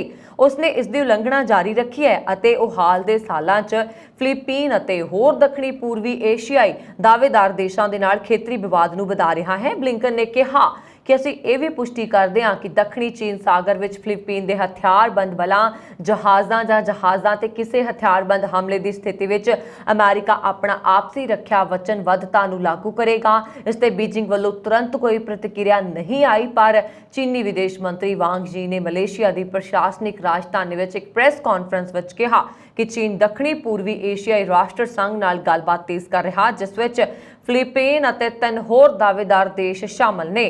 ਚੀਨ ਦੱਖਣੀ ਚੀਨ ਸਾਗਰ ਤੇ ਆਪਣਾ ਦਾਅਵਾ ਕਰਦਾ ਹੈ, ਪਰ ਉਸ ਦੇ ਉਲਟ ਹੋਰ ਵੀ ਦੇਸ਼ ਇਸ ਤੇ ਆਪਣਾ ਦਾਅਵਾ ਕਰਦੇ ਨੇ। ਰੂਸ ਅਤੇ ਯੂਕਰੇਨ ਵਿਚਾਲੇ ਬੀਤੇ 5 ਮਹੀਨਿਆਂ ਤੋਂ ਜੰਗ ਜਾਰੀ ਹੈ। ਇਸ ਵਿਚਕਾਰ ਈਰਾਨ ਨੇ ਰੂਸ ਨੂੰ ਡਰੋਨ ਦੇਣ ਦਾ ਫੈਸਲਾ ਕਰ ਲਿਆ ਹੈ। ਯੂਕਰੇਨ ਖਿਲਾਫ ਜੰਗ ਵਿੱਚ ਰੂਸ ਇਹਨਾਂ ਡਰੋਨਾਂ ਦੀ ਵਰਤੋਂ ਕਰੇਗਾ। ਅਮਰੀਕੀ ਰਾਸ਼ਟਰਪਤੀ ਦੇ ਦਫ਼ਤਰ ਵਾਈਟ ਹਾਊਸ ਨੇ ਸੋਮਵਾਰ ਨੂੰ ਇਹ ਜਾਣਕਾਰੀ ਦਿੱਤੀ ਹੈ। ਇੱਕ ਅਮਰੀਕੀ ਅਧਿਕਾਰੀ ਨੇ ਕਿਹਾ ਕਿ ਉਹਨਾਂ ਦਾ ਮੰਨਣਾ ਹੈ ਕਿ ਰੂਸ ਦਾ ਯੂਕਰੇਨ ਵਿੱਚ ਚੱਲ ਰਹੇ ਯੁੱਧ ਲਈ ਈਰਾਨ ਤੋਂ ਹਥਿਆਰ ਲੈ ਕੇ ਜਾਣ ਵਿੱਚ ਸਮਰੱਥ ਡਰੋਨ ਸਮੇਤ ਸੈਂਕੜੇ ਮਾਨਵ ਰਹਿਤ 에ਅਰਕ੍ਰਾਫਟ ਪ੍ਰਾਪਤ ਕਰਨ ਦਾ ਇਰਾਦਾ ਹੈ। ਅਮਰੀਕਾ ਦੇ ਰਾਸ਼ਟਰੀ ਸੁਰੱਖਿਆ ਸਲਾਹਕਾਰ ਜੇਕ ਸੁਲੀਵਨ ਨੇ ਕਿਹਾ ਕਿ ਅਜੇ ਸਪਸ਼ਟ ਨਹੀਂ ਹੈ ਕਿ ਈਰਾਨ ਨੇ ਰੂਸ ਨੂੰ ਮਨੁੱਖ ਰਹਿਤ ਸਿਸਟਮ ਮੁਹੱਈਆ ਕਰਵਾਏ ਨੇ। ਉਹਨਾਂ ਨੇ ਕਿਹਾ ਕਿ ਅਮਰੀਕਾ ਨੂੰ ਜਾਣਕਾਰੀ ਮਿਲੀ ਹੈ ਕਿ ਈਰਾਨ ਨੇ ਇਸ ਮਹੀਨੇ ਰੂਸੀ ਬਲਾਂ ਨੂੰ ਡਰੋਨ ਕਾਰਵਾਈਆਂ ਦੀ ਸਿਖਲਾਈ ਦੇਣ ਦੀ ਯੋਜਨਾ ਬਣਾਈ ਸੀ। ਸੁਲੀਵਨ ਨੇ ਕਿਹਾ ਕਿ ਸਾਨੂੰ ਮਿਲੀ ਜਾਣਕਾਰੀ ਦੇ ਅਨੁਸਾਰ ਈਰਾਨ ਸਰਕਾਰ ਰੂਸ ਨੂੰ ਸੈਂਕੜੇ UAVs ਪ੍ਰਦਾਨ ਕਰਨ ਦੀ ਯੋਜਨਾ ਬਣਾ ਰਹੀ ਹੈ। ਇਹਨਾਂ ਵਿੱਚ ਹਥਿਆਰ ਲਿਜਾਣ ਦੇ ਸਮਰੱਥ ਡਰੋਨ ਵੀ ਸ਼ਾਮਲ ਨੇ। ਇਸ ਬਾਰੇ ਚਰਚਾ ਹੋਣੀ ਹੈ। ਦੱਖਣੀ ਕੈਲੀਫੋਰਨੀਆ ਵਿੱਚ 7-11 ਦੀਆਂ 4 ਦੁਕਾਨਾਂ ਤੇ ਸੋਮਵਾਰ ਸਵੇਰੇ ਤੜਕੇ ਹੋਈ ਗੋਲੀਬਾਰੀ ਵਿੱਚ 2 ਲੋਕਾਂ ਦੀ ਮੌਤ ਹੋ ਗਈ ਅਤੇ 3 ਹੋਰ ਜ਼ਖਮੀ ਹੋ ਗਏ। ਅਧਿਕਾਰੀਆਂ ਨੇ ਇਹ ਜਾਣਕਾਰੀ ਦਿੱਤੀ ਹੈ। ਮੰਨਿਆ ਜਾ ਰਿਹਾ ਕਿ ਗੋਲੀਬਾਰੀ ਦੀਆਂ 4 ਘਟਨਾਵਾਂ ਵਿੱਚੋਂ 3 ਵਿੱਚੋਂ ਇੱਕ ਹੀ ਵਿਅਕਤੀ ਸ਼ਾਮਲ ਸੀ। ਗੋਲੀਬਾਰੀ ਦੀ ਪਹਿਲੀ ਘਟਨਾ ਦੇਰ ਰਾਤ 1:50 ਤੇ ਰਿਵਰ ਸਾਈਡ ਤੇ ਵਾਪਰੀ। ਇਸ ਤੋਂ ਬਾਅਦ ਤੜਕੇ 3:20 ਤੇ 39 ਕਿਲੋਮੀਟਰ ਦੂਰ ਸਾਂਤਾ ਇਨਾ ਵਿੱਚ ਗੋਲੀਬਾਰੀ ਹੋਈ। ਸਾਂਤਾ ਇਨਾ ਪੁਲਿਸ ਦੀ ਮਹਿਲਾ ਬੁਲਾਰਾ ਸਾਰਜੈਂਟ ਮਾਰੀਆ ਲੋਪੇਜ਼ ਨੇ ਕਿਹਾ ਕਿ ਜਾਂਚਕਰਤਾਵਾਂ ਦਾ ਮੰਨਣਾ ਹੈ ਕਿ ਸਾਂਟਾ ਇਨਾ ਵਿੱਚ ਗੋਲੀਬਾਰੀ ਕਰਨ ਵਾਲੇ ਸ਼ਖਸ ਨੇ ਹੀ 7-11 ਦੀਆਂ ਦੁਕਾਨਾਂ ਤੇ ਸੋਮਵਾਰ ਸਵੇਰੇ 4:18 ਤੇ ਗੋਲੀਬਾਰੀ ਕੀਤੀ। 7-11 ਇੰਕ ਨੇ ਇੱਕ ਬਿਆਨ ਵਿੱਚ ਕਿਹਾ ਕਿ ਪੀੜਤਾਂ ਅਤੇ ਉਹਨਾਂ ਦੇ ਪਰਿਵਾਰਾਂ ਪ੍ਰਤੀ ਸਾਡੀ ਹਮਦਰਦੀ ਹੈ। ਬਿਆਨ ਵਿੱਚ ਕਿਹਾ ਗਿਆ ਹੈ ਕਿ ਅਸੀਂ ਘਟਨਾ ਸੰਬੰਧੀ ਜਾਣਕਾਰੀ ਇਕੱਠੀ ਕਰ ਰਹੇ ਹਾਂ ਅਤੇ ਸਥਾਨਕ ਕਾਨੂੰਨ ਲਾਗੂ ਕਰਨ ਵਾਲੀਆਂ ਏਜੰਸੀਆਂ ਮੌਕੇ ਤੇ ਤਾਇਨਾਤ ਨੇ। ਦੱਖਣੀ ਫਲੋਰੀਡਾ ਦੇ ਪ੍ਰੀਸਕੂਲ ਦੇ ਬਾਹਰ ਇੱਕ ਕਾਰ ਵਿੱਚ ਛੱਡੇ ਜਾਣ ਤੋਂ ਬਾਅਦ ਇੱਕ 3 ਸਾਲਾ ਮਾਸੂਮ ਦੀ ਮੌਤ ਹੋ ਗਈ, ਜਿੱਥੇ ਉਸਦੇ ਮਾਤਾ-ਪਿਤਾ ਦੋਵੇਂ ਸਟਾਫ ਮੈਂਬਰ ਨੇ। ਪੁਲਿਸ ਨੇ ਇਹ ਜਾਣਕਾਰੀ ਦਿੱਤੀ ਹੈ। ਮਿਆਮੀ ਹੈਰਾਲਡ ਦੀ ਰਿਪੋਰਟ ਅਨੁਸਾਰ ਬੱਚਾ ਉਸੇ ਪਰਿਵਾਰ ਦੇ ਕਈ ਬੱਚਿਆਂ ਵਿੱਚੋਂ ਇੱਕ ਸੀ ਜੋ ਮਿਆਮੀ ਗਾਰਡਨ ਵਿੱਚ ਲੁਵਾ ਵਿੱਚ ਐਜੂਕੇਸ਼ਨ ਸੈਂਟਰ ਵਿੱਚ ਪੜ੍ਹਦੇ ਨੇ। ਬਾਹਰ ਦਾ ਤਾਪਮਾਨ 90 ਦੇ ਦਹਾਕੇ ਦੇ ਮੱਧ ਫਾਰਨਹੀਟ ਵਿੱਚ ਸੀ। ਬੇਹੋਸ਼ੀ ਦੀ ਹਾਲਤ ਵਿੱਚ ਬੱਚੇ ਨੂੰ ਹਸਪਤਾਲ ਲਿਜਾਇਆ ਗਿਆ, ਜਿੱਥੇ ਉਸ ਨੂੰ ਮ੍ਰਿਤਕ ਐਲਾਨ ਦਿੱਤਾ ਗਿਆ। ਹੈਰਾਲਡ ਦੀ ਰਿਪੋਰਟ ਅਨੁਸਾਰ ਸੋਮਵਾਰ ਦੇਰ ਰਾਤ ਪੁਲਿਸ ਦੁਆਰਾ ਮੁੰਡੇ ਦੇ ਪਿਤਾ ਤੋਂ ਪੁੱਛਗਿੱਛ ਕੀਤੀ ਗਈ। ਕੇਂਦਰ ਦੇ ਡੀਨ ਰੱਬੀ ਬੈਂਜੀਅਨ ਕੌਰਫ ਨੇ ਸੋਮਵਾਰ ਦੇਰ ਰਾਤ ਜਾਰੀ ਕੀਤੇ ਇੱਕ ਛੋਟੇ ਬਿਆਨ ਵਿੱਚ ਕਿਹਾ ਕਿ ਦੁਖਾਂਤ ਘਰ ਦੇ ਨੇੜੇ ਵਾਪਰਿਆ ਅਤੇ ਸਾਡੇ ਸਕੂਲੀ ਭਾਈਚਾਰੇ ਦੇ ਬਹੁਤ ਸਾਰੇ ਲੋਕ ਇਸ ਤੋਂ ਪ੍ਰਭਾਵਿਤ ਹੋਏ। ਕੋਈ ਵੀ ਸ਼ਬਦ ਸਾਡੇ ਦਿਲ ਤੇ ਟੁੱਟਣ ਅਤੇ ਉਦਾਸੀ ਨੂੰ ਹਾਸਲ ਨਹੀਂ ਕਰ ਸਕਦਾ। ਕੌਫ ਨੇ ਕਿਹਾ ਕਿ ਮੰਗਲਵਾਰ ਨੂੰ ਸੈਂਟਰ ਵਿੱਚ ਸਟਾਫ ਅਤੇ ਵਿਦਿਆਰਥੀਆਂ ਲਈ ਇੱਕ ਥੈਰੇਪਿਸਟ ਅਤੇ ਸੋਗ ਸਲਾਹਕਾਰ ਉਪਲਬਧ ਹੋਏਗਾ। ਯੂਕਰੇਨ ਨੂੰ ਉਸਦੇ ਸੰਕਟਗ੍ਰਸਤ ਸਿਹਤ ਮੁਲਾਜ਼ਮਾਂ ਦੀ ਤਨਖਾਹ ਦਾ ਭੁਗਤਾਨ ਕਰਨ ਅਤੇ ਹੋਰ ਜ਼ਰੂਰੀ ਸੇਵਾਵਾਂ ਲਈ ਅਮਰੀਕੀ ਸਰਕਾਰ ਅਤੇ ਵਿਸ਼ਵ ਬੈਂਕ ਤੋਂ 1.7 ਅਰਬ ਡਾਲਰ ਦੀ ਵਾਧੂ ਸਹਾਇਤਾ ਦਿੱਤੀ ਜਾ ਰਹੀ ਹੈ। ਅੰਤਰਰਾਸ਼ਟਰੀ ਵਿਕਾਸ ਲਈ ਅਮਰੀਕੀ ਏਜੰਸੀ USAID ਨੇ ਇੱਕ ਬਿਆਨ ਵਿੱਚ ਕਿਹਾ ਕਿ USAID ਫੰਡ ਵਿਭਾਗ ਅਤੇ ਵਿਸ਼ਵ ਬੈਂਕ ਤੋਂ ਮੰਗਲਵਾਰ ਨੂੰ ਮਿਲ ਰਿਹਾ ਧਨ ਰੂਸ ਦੇ ਰਾਸ਼ਟਰਪਤੀ ਵਲਾਦੀਮੀਰ ਪੁਤਿਨ ਦੇ ਭਿਆਨਕ ਹਮਲੇ ਤੋਂ ਪੈਦਾ ਹੋਏ ਗੰਭੀਰ ਬਜਟ ਘਾਟੇ ਨੂੰ ਦੂਰ ਕਰਨ ਲਈ ਹੈ। ਵੱਡੀ ਗਿਣਤੀ ਵਿੱਚ ਸਿਹਤ ਮੁਲਾਜ਼ਮ ਯੂਕਰੇਨ ਤੋਂ ਜਾ ਚੁੱਕੇ ਨੇ ਅਤੇ ਕੁਝ ਹਸਪਤਾਲ ਬੰਦ ਹੋ ਗਏ ਨੇ। ਉੱਥੇ ਹੋਰ ਹਸਪਤਾਲ ਬੰਬ ਧਮਾਕਿਆਂ 'ਚ ਤਬਾਹ ਹੋ ਗਏ ਨੇ। ਯੂਕਰੇਨ ਵਿੱਚ ਬਚੇ ਸਿਹਤ ਮੁਲਾਜ਼ਮ ਅਤੇ ਅਤਿਅੰਤ ਹਾਲਾਤਾਂ 'ਚ ਆਪਣਾ ਕੰਮ ਕਰ ਰਹੇ ਨੇ। ਯੂਕਰੇਨ ਦੇ ਸਿਹਤ ਮੰਤਰੀ ਵਿਕਟਰ ਲਿਆਸ਼ਕੋ ਨੇ ਕਿਹਾ ਕਿ ਜੰਗ ਦੇ ਵੱਧਦੇ ਦਬਾਅ ਕਾਰਨ ਹਰ ਮਹੀਨੇ ਸਿਹਤ ਮੁਲਾਜ਼ਮਾਂ ਨੂੰ ਤਨਖਾਹ ਦੇਣਾ ਮੁਸ਼ਕਿਲ ਹੁੰਦਾ ਜਾ ਰਿਹਾ। ਉਹਨਾਂ ਨੇ ਕਿਹਾ ਕਿ 1.7 ਅਰਬ ਡਾਲਰ ਦੀ ਸਹਾਇਤਾ ਨਾ ਕੇਵਲ ਇੱਕ ਹੋਰ ਵਿੱਤੀ ਸਮਰਥਨ ਹੈ, ਸਗੋਂ ਨਿਵੇਸ਼ ਹੈ ਜੋ ਸਾਨੂੰ ਜਿੱਤ ਵੱਲ ਇੱਕ ਕਦਮ ਹੋਰ ਅੱਗੇ ਵਧਾਉਂਦਾ ਹੈ। USAID ਹੁਣ ਤੱਕ ਯੂਕਰੇਨ ਸਰਕਾਰ ਨੂੰ 4 ਅਰਬ ਡਾਲਰ ਦੀ ਸਹਾਇਤਾ ਦੇ ਚੁੱਕਿਆ ਹੈ। ਐਮਾਜ਼ੋਨ ਦੇ ਕਰਮਚਾਰੀ ਗੈਰਾਲਡ ਬ੍ਰਾਇਸਨ ਨੇ 3 ਦਿਨਾਂ ਵਿੱਚ ਆਪਣੇ ਗੋਦਾਮ ਦੀ ਸੂਚੀ ਵਿੱਚ ਹਜ਼ਾਰਾਂ ਵਸਤੂਆਂ ਦੀ ਗਿਣਤੀ ਹੱਥ ਨਾਲ ਹੀ ਕਰ ਲਈ ਸੀ ਜਦੋਂ ਉਹਨਾਂ ਦੇ ਮੈਨੇਜਰ ਨੇ ਉਹਨਾਂ ਨੂੰ ਸਹਾਇਕ ਪ੍ਰਤੀਕਿਰਿਆ ਦਸਤਾਵੇਜ਼ ਦਿਖਾਇਆ। ਬ੍ਰਾਇਸਨ ਨੇ 22 ਗਲਤੀਆਂ ਕੀਤੀਆਂ। 2018 ਦੇ ਰਾਈਟ ਅਪ ਵਿੱਚ ਕਿਹਾ ਗਿਆ ਹੈ, ਜਿਸ ਵਿੱਚ ਸਟੋਰੇਜ ਬਿਨ ਵਿੱਚ 19 ਉਤਪਾਦਾਂ ਦਾ ਮਿਲਾਨ ਕਰਨਾ ਸ਼ਾਮਲ ਹੈ, ਜਿਸ ਵਿੱਚ ਅਸਲ 'ਚ 20 ਸਨ। ਜੇਕਰ ਬ੍ਰਾਇਸਨ ਨੇ 1 ਸਾਲ ਦੇ ਅੰਦਰ 6 ਵਾਰ ਅਜਿਹੀ ਗਲਤੀ ਕੀਤੀ ਹੈ ਤਾਂ ਨੋਟਿਸ ਵਿੱਚ ਕਿਹਾ ਗਿਆ ਹੈ ਕਿ ਉਸ ਨੂੰ ਸਟੇਟ ਆਈਲੈਂਡ ਤੋਂ ਕੱਢ ਦਿੱਤਾ ਜਾਏ। ਵੇਅਰਹਾਊਸ Amazon.com ਇੰਕਸ ਜੋ ਸੰਯੁਕਤ ਰਾਜ ਅਮਰੀਕਾ ਵਿੱਚ ਸਭ ਤੋਂ ਵੱਡਾ ਹੈ। ਅੰਦਰੂਨੀ Amazon ਦਸਤਾਵੇਜ਼ ਜੋ ਪਹਿਲਾਂ ਰਿਪੋਰਟ ਨਹੀਂ ਕੀਤੇ ਗਏ, ਇਹ ਦੱਸਦੇ ਨੇ ਕਿ ਕਿਵੇਂ ਕੰਪਨੀ ਨਿਯਮਿਤ ਤੌਰ ਤੇ ਕਰਮਚਾਰੀਆਂ ਦੀ ਕਾਰਗੁਜ਼ਾਰੀ ਨੂੰ ਮਿੰਟਾਂ ਵਿੱਚ ਮਾਪਦੀ ਹੈ ਅਤੇ ਉਹਨਾਂ ਲੋਕਾਂ ਨੂੰ ਸਲਾਹ ਦਿੰਦੀ ਹੈ ਜੋ ਉਮੀਦਾਂ ਤੋਂ ਥੋੜਾ ਘੱਟ ਜਾਂਦੇ ਨੇ। ਕਈ ਵਾਰ ਉਹਨਾਂ ਦੀ ਸ਼ਿਫਟ ਤੇ ਸਮਾਪਤ ਪਹਿਲਾਂ ਅਪ੍ਰੈਲ 2020 ਨੂੰ ਖਤਮ ਹੋਣ ਵਾਲੇ 1 ਸਾਲ ਵਿੱਚ ਕੰਪਨੀ ਨੇ ਇਕੱਲੇ ਬ੍ਰਾਇਸਨ ਦੇ ਗੋਦਾਮ ਵਿੱਚੋਂ 13,000 ਤੋਂ ਵੱਧ ਅਖੌਤੀ ਅਨੁਸ਼ਾਸਨ ਜਾਰੀ ਕੀਤੇ। ਇੱਕ Amazon ਦੇ ਵਕੀਲ ਨੇ ਅਦਾਲਤ ਦੇ ਕਾਗਜ਼ਾਂ ਵਿੱਚ ਕਿਹਾ। ਸਾਬਕਾ ਡੈਲਸ ਕਾਊਬॉय ਖਿਡਾਰੀ ਬਾਰਬਰ 38 ਸਾਲਾ ਨਫਸੀਕੋ ਟੈਕਸਾਸ ਵਿੱਚ ਇੱਕ ਅਪਾਰਟਮੈਂਟ ਵਿੱਚ ਮ੍ਰਿਤਕ ਪਾਇਆ ਗਿਆ। ਪੁਲਿਸ ਨੇ ਕਿਹਾ ਹੈ ਕਿ ਮੈਡੀਕਲ ਜਾਂਚਕਰਤਾ ਨੇ ਮੌਤ ਨੂੰ ਦੁਰਘਟਨਾ ਵਜੋਂ ਸੂਚੀਬੱਧ ਕੀਤਾ ਹੈ। ਸਾਬਕਾ ਡੈਲਸ ਕਾਊਬॉयਜ਼ ਪਿੱਛੇ ਭੱਜ ਰਹੇ ਮੈਰੀਅਨ ਬਾਰਬਰ ਦੀ ਹੀਟ ਸਟ੍ਰੋਕ ਨਾਲ ਮੌਤ ਹੋ ਗਈ ਹੈ। ਫਿਸਕਰੋ ਟੈਕਸਾਸ ਵਿੱਚ ਪੁਲਿਸ ਨੇ ਸੋਮਵਾਰ ਨੂੰ ਇੱਕ ਮੈਡੀਕਲ ਜਾਂਚਕਰਤਾ ਦੇ ਫੈਸਲੇ ਦਾ ਹਵਾਲਾ ਦਿੰਦੇ ਹੋਏ ਕਿਹਾ ਕਿ ਜਦੋਂ ਉਹ 1 ਜੂਨ ਨੂੰ ਭਲਾਈ ਦੀ ਜਾਂਚ ਕਰ ਰਹੇ ਸੀ, ਪੁਲਿਸ ਨੇ ਬਾਰਬਰ 38 ਸਾਲ ਨੂੰ ਉਸਦੇ ਅਪਾਰਟਮੈਂਟ ਵਿੱਚ ਮ੍ਰਿਤਕ ਪਾਇਆ। ਫ੍ਰਿਸਕੋ ਪੁਲਿਸ ਦੇ ਬੁਲਾਰੇ ਨੇ ਕਿਹਾ ਕਿ ਕਾਲਿਨ ਕਾਉਂਟੀ ਮੈਡੀਕਲ ਐਗਜ਼ਾਮੀਨਰ ਦੇ ਦਫ਼ਤਰ ਨੇ ਬਾਰਬਰ ਦੀ ਮੌਤ ਦੇ ਕਾਰਨ ਉਸਦੀ ਹੀਟ ਸਟ੍ਰੋਕ ਨਾਲ ਉਸਦੀ ਮੌਤ ਹੋ ਗਈ। ਅਮਰੀਕਾ ਦੇ ਸਾਬਕਾ ਰਾਸ਼ਟਰਪਤੀ ਡੋਨਾਲਡ ਟਰੰਪ ਅਤੇ ਟੈਸਲਾ ਦੇ ਮਾਲਕ ਐਲਨ ਮਸਕ ਵਿਚਾਲੇ ਸ਼ਬਦੀ ਜੰਗ ਜ਼ੋਰ ਫੜਦੀ ਜਾ ਰਹੀ ਹੈ। ਸੋਮਵਾਰ ਨੂੰ ਐਲਨ ਮਸਕ ਨੇ ਡੋਨਾਲਡ ਟਰੰਪ ਨੂੰ ਕਿਹਾ ਕਿ ਉਹਨਾਂ ਦੇ ਰਿਟਾਇਰ ਹੋਣ ਦਾ ਸਮਾਂ ਆ ਗਿਆ। ਇਸ ਤੋਂ ਪਹਿਲਾਂ ਅਮਰੀਕਾ ਦੇ ਸਾਬਕਾ ਰਾਸ਼ਟਰਪਤੀ ਡੋਨਾਲਡ ਟਰੰਪ ਨੇ ਐਲਨ ਮਸਕ ਤੇ ਨਿਸ਼ਾਨੇ ਸਾਧਦੇ ਹੋਏ ਉਹਨਾਂ ਨੂੰ ਬੁਰਾ ਆਦਮੀ ਕਿਹਾ ਸੀ। ਰਾਇਟਰਸ ਦੀ ਰਿਪੋਰਟ ਅਨੁਸਾਰ ਸੋਮਵਾਰ ਨੂੰ ਟਰੰਪ ਨੂੰ ਜਵਾਬ ਦਿੰਦੇ ਹੋਏ ਮਸਕ ਨੇ ਇੱਕ ਵਾਕੰਸ਼ ਦੀ ਵਰਤੋਂ ਕੀਤੀ, hang up his hat and sail into the sunset. ਇਸ ਦਾ ਮਤਲਬ ਹੈ ਕਿ ਉਹ ਕੁਝ ਕਰਨ ਦੀ ਬਜਾਏ ਸੰਨਿਆਸ ਲੈ ਲਵੇ। ਮਸਕ ਨੇ ਇੱਕ ਟਵੀਟ ਵਿੱਚ ਕਿਹਾ ਕਿ ਉਹ ਟਰੰਪ ਨੂੰ ਨਫ਼ਰਤ ਨਹੀਂ ਕਰਦੇ, ਪਰ ਇਹ ਉਹਨਾਂ ਲਈ ਸੰਨਿਆਸ ਲੈਣ ਦਾ ਸਮਾਂ ਹੈ। ਅਰਬਪਤੀ ਅਤੇ SpaceX ਦੇ ਮੁਖੀ ਐਲਨ ਮਸਕ ਨੇ ਵਕਾਲਤ ਕੀਤੀ ਹੈ ਕਿ ਅਮਰੀਕੀ ਰਾਸ਼ਟਰਪਤੀ ਚੋਣਾਂ ਲਈ ਉਮੀਦਵਾਰ ਦੀ ਵੱਧ ਤੋਂ ਵੱਧ ਉਮਰ 69 ਸਾਲ ਹੋਣੀ ਚਾਹੀਦੀ ਹੈ। ਤੁਹਾਨੂੰ ਦੱਸ ਦਈਏ ਕਿ ਟਰੰਪ ਦੀ ਉਮਰ 76 ਸਾਲ ਹੈ ਅਤੇ ਜੇਕਰ ਉਮਰ ਘਟ ਜਾਂਦੀ ਹੈ ਤਾਂ ਟਰੰਪ ਦੁਆਰਾ ਕਦੇ ਵੀ ਰਾਸ਼ਟਰਪਤੀ ਚੋਣ ਲਈ ਉਮੀਦਵਾਰੀ ਨਹੀਂ ਬਣ ਸਕਣਗੇ। ਐਲਨ ਮਸਕ ਨੇ ਅੱਗੇ ਕਿਹਾ ਕਿ ਡੈਮੋਕ੍ਰੈਟਿਕ ਪਾਰਟੀ ਨੂੰ ਹੁਣ ਟਰੰਪ ਤੇ ਹਮਲਾ ਕਰਨਾ ਬੰਦ ਕਰ ਦੇਣਾ ਚਾਹੀਦਾ ਹੈ ਕਿਉਂਕਿ ਟਰੰਪ ਕੋਲ ਦੁਬਾਰਾ ਰਾਸ਼ਟਰਪਤੀ ਬਣਨ ਲਈ ਬਚਣ ਦਾ ਇੱਕੋ ਇੱਕ ਰਸਤਾ ਬਚਿਆ। ਟਰੰਪ ਅਤੇ ਮਸਕ ਵਿਚਾਰ ਚੱਲ ਰਿਹਾ ਇਹ ਵਿਵਾਦ ਸ਼ੁਰੂ ਹੋਏ ਨੂੰ ਬਹੁਤ ਸਮਾਂ ਨਹੀਂ ਹੋਇਆ।